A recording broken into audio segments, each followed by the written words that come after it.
Cordial saludo para todos. Qué gusto saludarles en esta hora. Deseo que las bendiciones de Dios estén sobre sus vidas. Y hoy vamos a continuar nuestro estudio en el Evangelio de Lucas. Pero quisiera que comenzáramos este tiempo poniendo en las manos de Dios nuestras vidas, este estudio que vamos a realizar. Así es que oremos juntos. Padre, te damos muchas gracias por darnos esta oportunidad, Señor.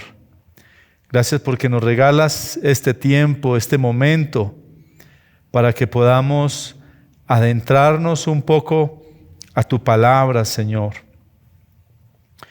Señor, gracias porque tu palabra, Señor, la dejaste para que pudiéramos nosotros crecer, Señor, para que pudiéramos conocerla, aprender de ella, ser instruidos. Y por eso tu palabra dice que es útil para enseñar, para instruir, para redarguir, para corregir, a fin de que el hombre de Dios sea perfecto, enteramente preparado para toda buena obra. Es el propósito de tu palabra, Señor. Así es que te damos gracias, Señor, por darnos esta oportunidad, este momento, estos medios también, Señor, para que podamos transmitir tu palabra, Señor. Oro para que, Señor, a medida que vamos avanzando, vayamos teniendo luz, para que luego podamos adentrarnos, Señor, en ese estudio mucho más profundo de cada uno de los libros. Pero, Señor, que todos los contenidos previos que estamos viendo puedan sernos útiles para tener esa idea general y que nos dé, Señor, esas pautas en el estudio de tu palabra, Señor. Muchas gracias te damos por cada persona que hoy está conectada escuchando este mensaje, y también pedir, Señor, para que nos dé sabiduría, Dios, y entendimiento, para que cada día podamos comprender tu palabra, pero por sobre todo, para que cada día pongas gusto en nuestras vidas por tu palabra, Señor, porque necesitamos tener ese gusto, necesitamos deleitarnos en ti, Señor, en tu palabra, Señor. Así es que, Señor, que tú dispongas hoy los corazones y que no haya ninguna distracción, Señor, nada que pueda impedir que podamos recibir tu palabra, Señor, que podamos ser edificados a través de ella, Señor. Te honramos, mi Señor, y te damos a ti toda la gloria, y en tus preciosas manos ponemos este estudio. Amén. Muy bien, mis amados, vamos a adentrarnos hoy al Evangelio de Lucas. Lucas es el libro más largo de los 4 evangelios, pero también es el libro más largo de todo el Nuevo Testamento. A pesar de que Lucas contiene apenas 24 capítulos, a diferencia, por ejemplo, de Mateo, que tiene 28 capítulos, o Hechos de los Apóstoles. Sin embargo, tiene muchos más versículos que estos otros 2 libros que hemos mencionado. El Evangelio de Lucas tiene 1151 versículos y Mateo tiene 1071 versículos, a pesar de tener 28 capítulos, como lo mencionamos anteriormente. Y el libro de Lucas, su autor, pues precisamente lleva ese nombre, Lucas. Él es el autor. Aunque no se menciona en el Evangelio, pruebas muy importantes en este libro y en el libro de Hechos señalan a Lucas como su autor. Es sabido también que Lucas fue quien escribió también el libro de Hechos. Nosotros podemos acudir a nuestra Biblia y usted ahí desde casa, donde quiera que se encuentre ahora viendo este estudio, puede dirigirse ahí al libro de Lucas en el capítulo 1, en el verso 3, y también en Hechos capítulo 1, en el verso 1, donde se hace referencia a quien es dedicado este libro que se llama Teófilo. Ambos libros, tanto el libro de Lucas como el libro de Hechos, precisamente comienzan con la dedicatoria a Teófilo. En el libro de Hechos, en el capítulo 1, precisamente comienza diciendo, en el primer tratado, cuando usted encuentra allí ese verso, dice en el primer tratado, Lucas está refiriéndose precisamente a ese primer libro al cual estamos haciendo mención, que es el Evangelio de Lucas. Cuando va a escribir Hechos, hace mención que es a Teófilo, que es al mismo que se lo está remitiendo, le está diciendo en el primer tratado. Es la referencia precisamente al libro de Lucas, el Evangelio de Lucas.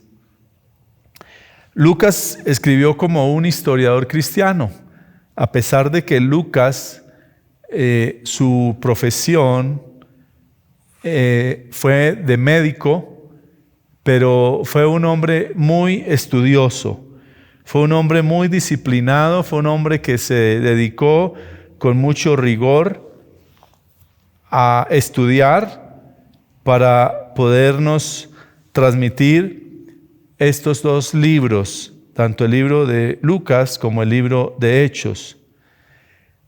En su intento de traer un mensaje directo,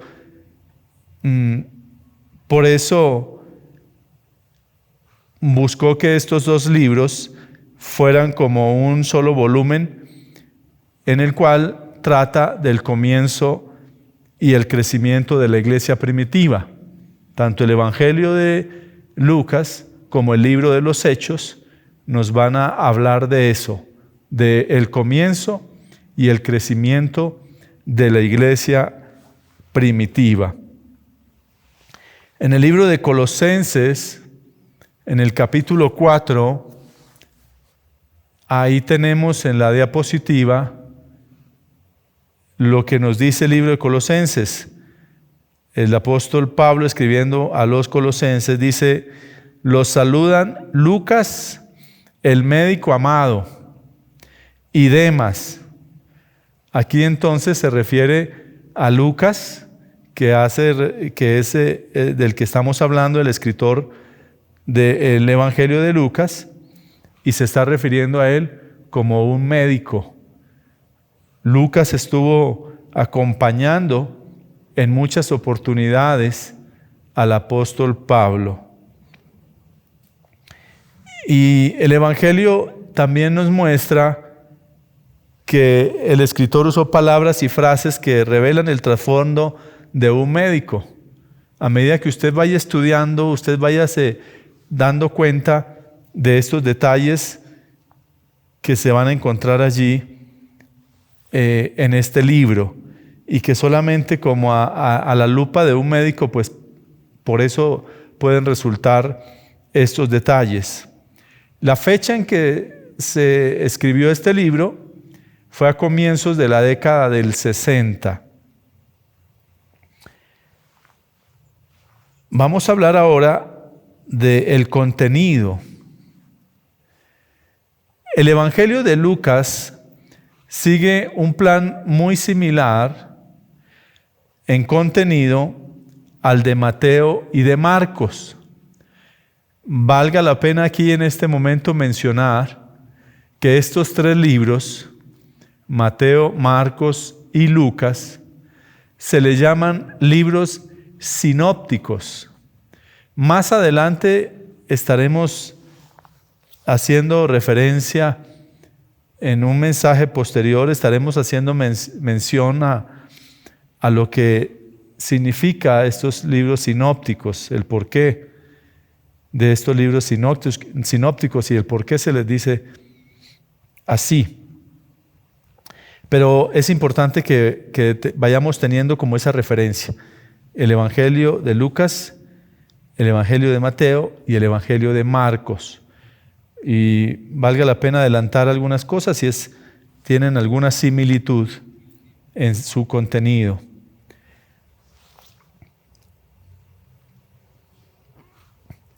Muy bien, vamos a ver entonces que Lucas registra en primer lugar la preparación para el ministerio de Jesús.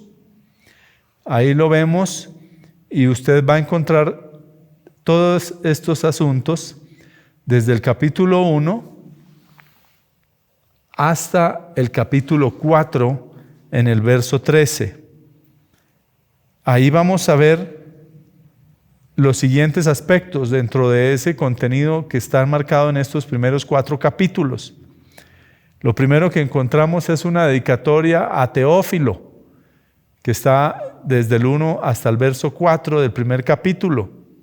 Ya lo mencionábamos anteriormente que Teófilo es la persona a quien Lucas le escribe, y una de las expresiones que usa allí es excelentísimo. Pareciese que él tiene un cargo dignatario muy importante, pero allí está esa dedicatoria en esos primeros 4 versos del libro de Lucas. Luego vamos a encontrar lo que es el nacimiento de Juan el Bautista y el nacimiento también de Jesús. Eso lo vamos a encontrar en el capítulo 1, desde el verso 5 hasta el capítulo 2, verso 20. En esa franja vamos a encontrar nosotros esos relatos del nacimiento de Juan el Bautista y del Señor Jesús. Y posteriormente viene lo que es la infancia y primera etapa de la vida adulta de Jesús, que está en el capítulo 2, desde el verso 21 hasta el verso 52. Luego vamos a encontrar el ministerio de Juan el Bautista, que está en el capítulo 3, versos 1 al 22.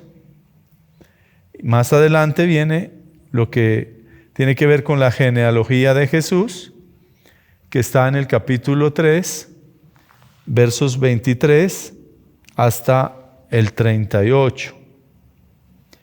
Viene luego lo que es la tentación de Jesús, cuando el Señor Jesús fue tentado por el diablo, capítulo 4, que si usted recuerda y si usted da una miradita también en su Biblia, en el libro de Mateo, también lo registra en el capítulo 4.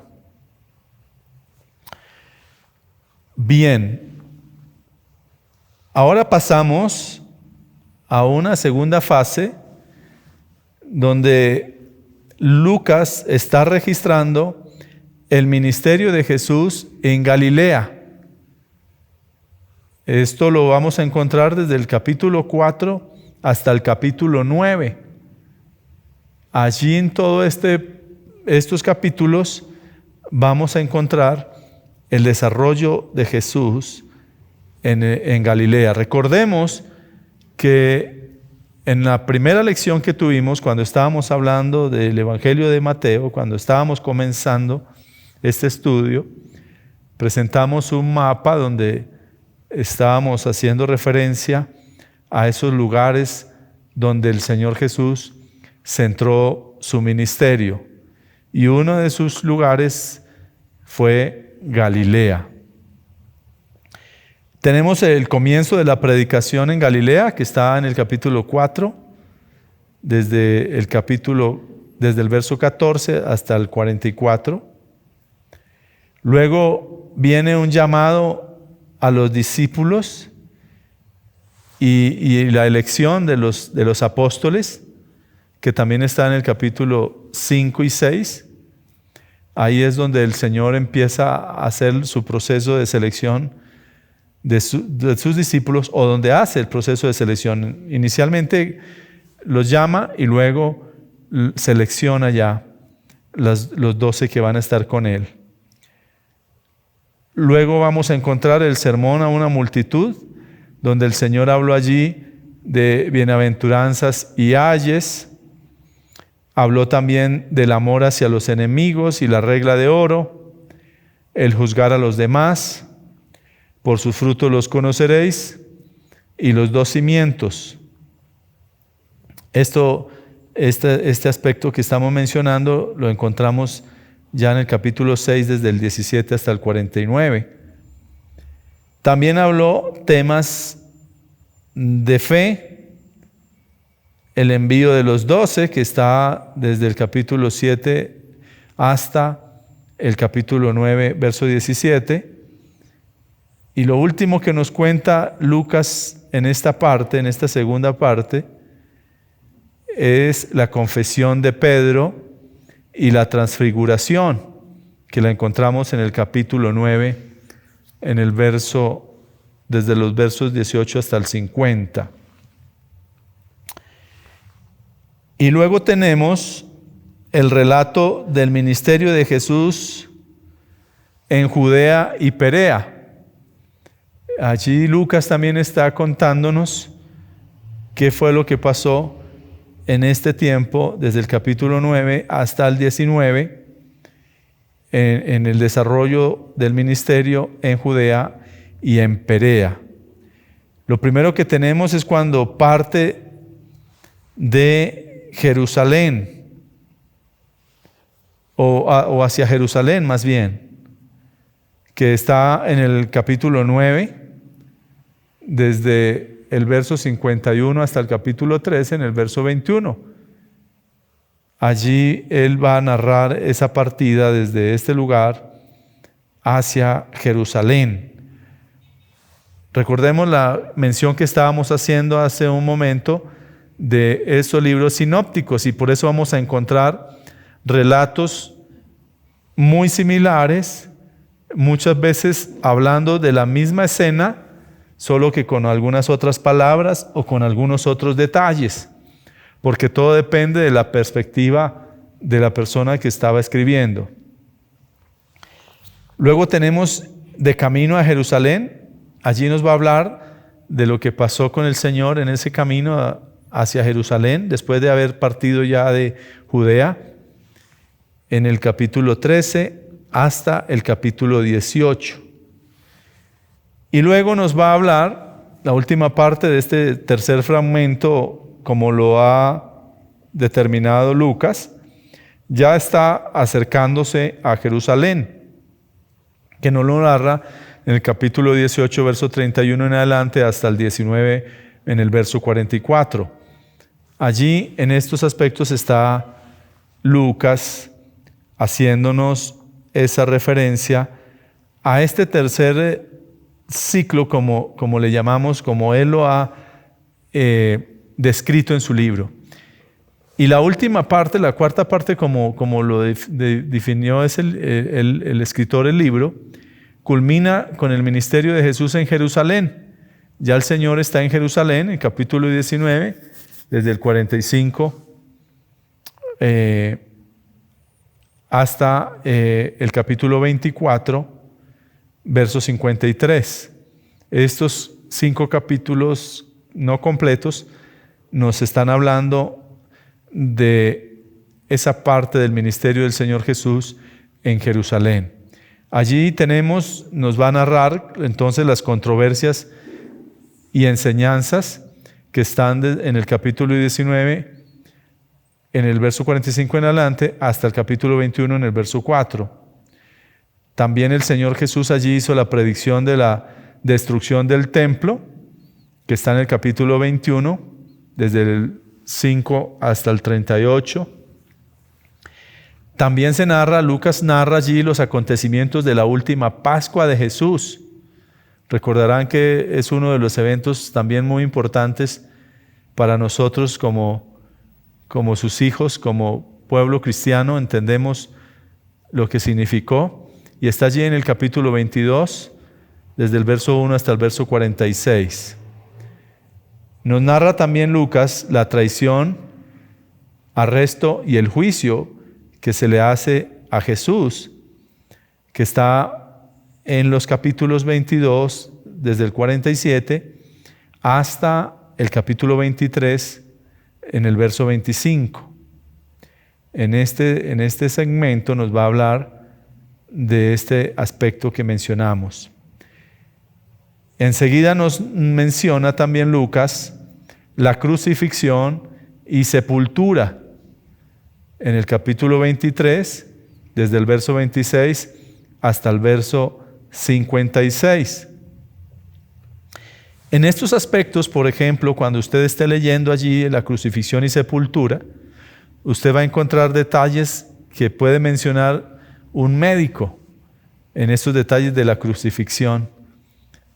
Hay detalles especiales que difieren o son diferentes de los demás evangelistas.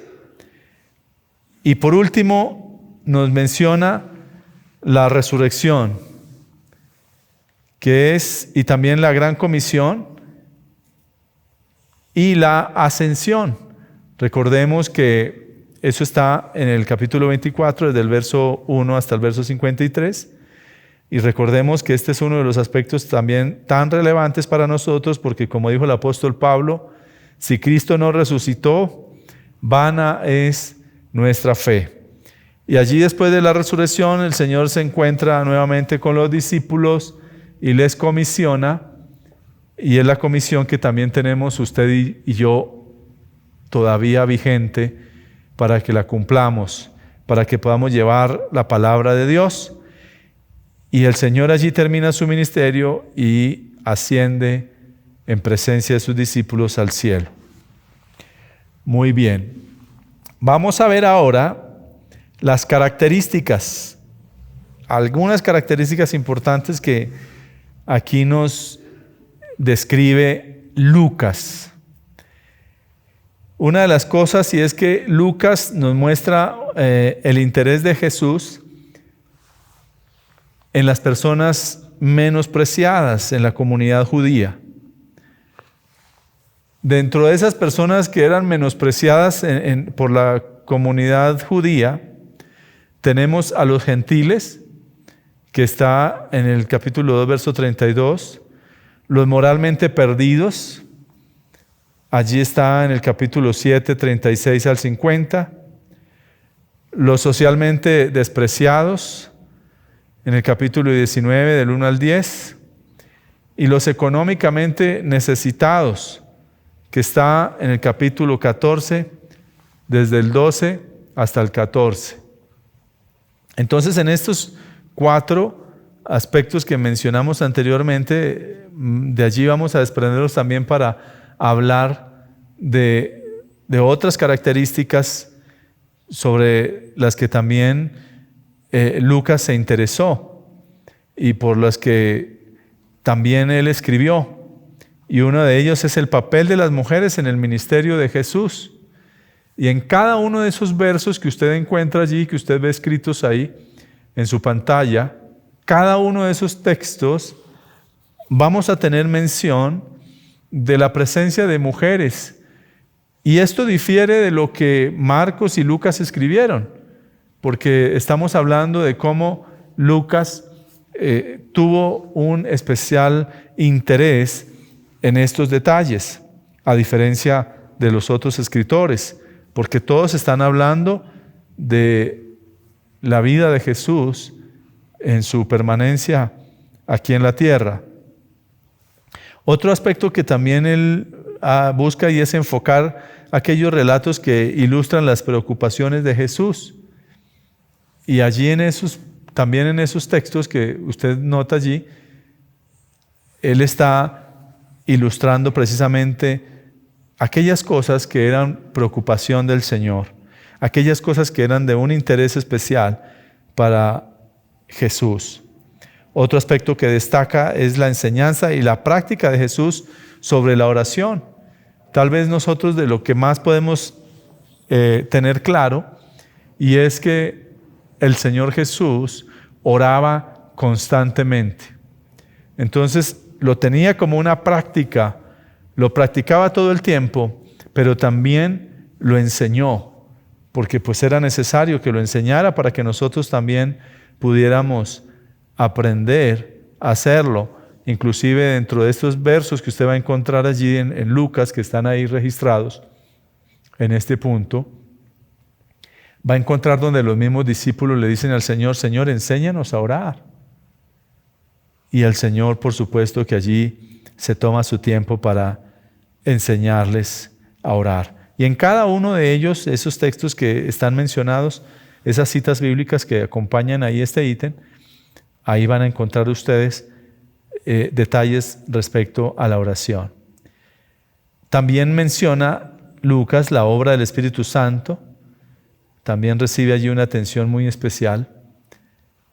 Y en esos textos que están ahí descritos, allí nos habla precisamente de eso. Entonces estos son puntos, todos estos aspectos que hemos mencionado anteriormente, son esas características especiales que difieren a Lucas de los demás escritores, del enfoque y de la manera en cómo pone su atención en ciertos aspectos de la vida.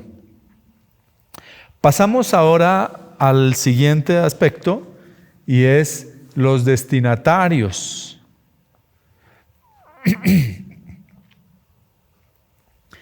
No hay nada en el Evangelio de Lucas que nos ayude a identificar una audiencia a la que se apunte con claridad. No tenemos una claridad al respecto.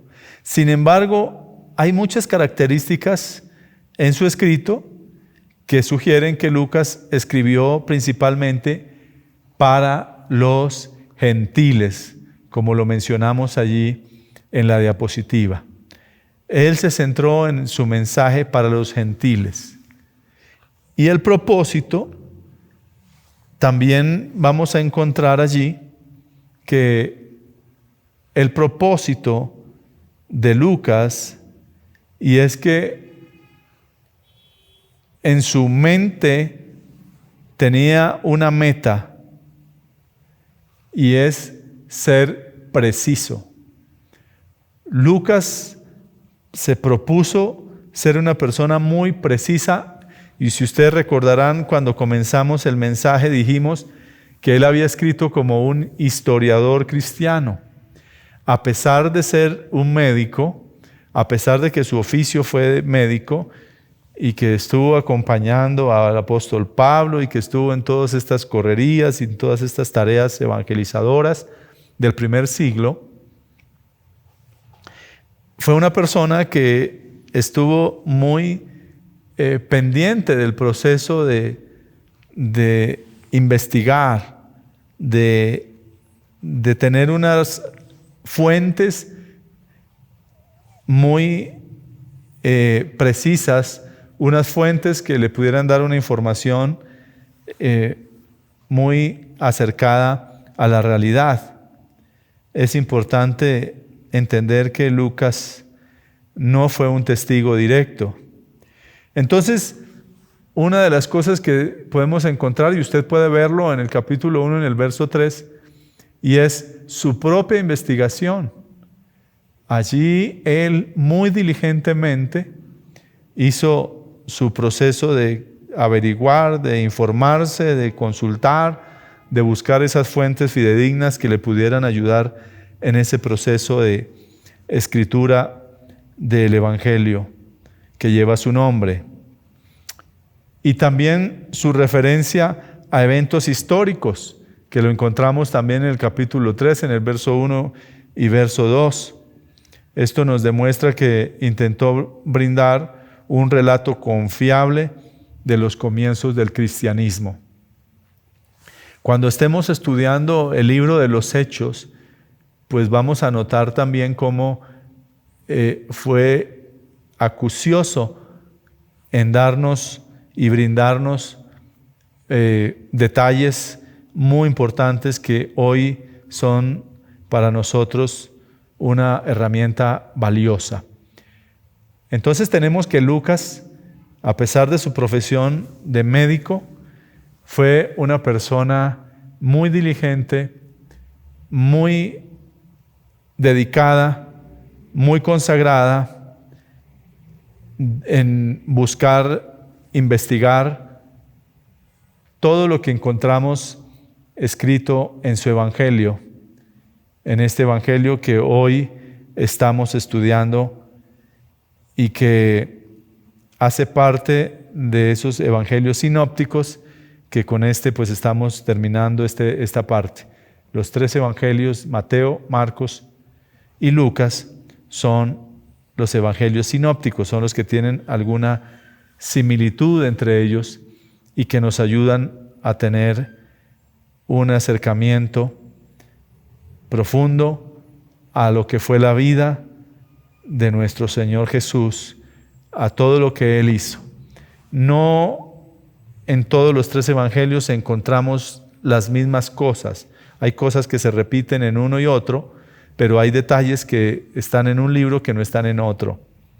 Y eso nos va complementando y nos va ayudando precisamente a que tengamos una información muy clara y que podamos tener el conocimiento de lo que sucedió en ese primer momento cuando el Señor Jesús vino aquí a la tierra para dar su vida por nosotros.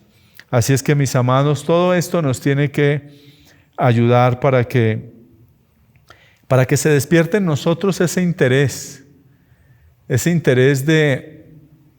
de ser mucho más diligentes en estudiar la palabra, en buscarle, en conocerla, en saber qué es lo que Dios quiere para cada uno de nosotros, porque Dios dejó todo escrito precisamente para que nosotros supiéramos qué hacer. La palabra de Dios está allí, al alcance de todos nosotros, y la idea es que en todos nosotros haya ese gusto y ese deseo de deleitarnos en su palabra, de crecer, de aprender y de interiorizarla, de meditar, porque la palabra de Dios no sirve de nada si no meditamos en ella. Y todo esto que estamos haciendo, estos primeros 3 estudios y el próximo que vamos a tener, que es el Evangelio de Juan, vamos a terminar como con ese ciclo previo de acercarnos a los evangelios, de conocer un poco de quiénes fueron los que lo escribieron y todos estos asuntos que ya hemos mencionado, pero la idea es que posteriormente nos adentremos a un estudio ya minucioso de verso por verso, de capítulo por capítulo, de cada uno de estos libros, de cada una de las enseñanzas. Ya nos vamos a centrar en eso. Pero con todo esto que hemos hecho, espero que nos vaya ayudando a crear esa idea y a tener ese concepto del propósito y el plan del Señor para nuestras vidas, y que vayamos también identificando y esto nos ayude a tener un acercamiento mucho más a la palabra. Así es que vamos a orar y vamos a darle gracias al Señor por darnos este espacio, este tiempo, y decirle al Señor que nos ayude y que nos dé cada día esa pasión y ese deseo por aprender de su palabra. Señor, gracias te damos por darnos tu palabra y por darnos este tiempo para poder estudiarla, Señor. Gracias por lo que cada uno de estos hombres hizo en su momento, Señor, porque tú los usaste a través de tu Santo Espíritu para que ellos pudieran plasmar cada uno de estos escritos, Señor. Y nosotros hoy pudiéramos tenerlos, Señor, después de 20 siglos, pudiéramos nosotros tener estos escritos en nuestras manos, Señor, y conocer de primera mano lo que aconteció, Señor, allí, en este momento especial donde tú estuviste aquí en la tierra, Señor. Pero, Señor, ayúdanos para que se despierte en nosotros, Señor, esa pasión, ese gusto por tu palabra, Señor. Que haya en nosotros, Señor, ese interés, esa motivación, Dios. Y que se quite esa pereza, Padre, de todos aquellos que, Señor, le tienen desidia a tu palabra, Señor. Que que les cuesta, Señor, acercarse a tu palabra. Señor, por favor, que nos ayudes para que nos dispongamos y entendamos, Señor, que tu palabra es tan deliciosa, Señor. Es una miel, Señor, que puede llegar hasta nuestro corazón, Señor. Pero Dios, necesitamos tener esa disposición en nuestros corazones. Y oro para que tú pongas la disposición en cada uno de mis hermanos, en cada persona a la que le llegue este estudio, Señor.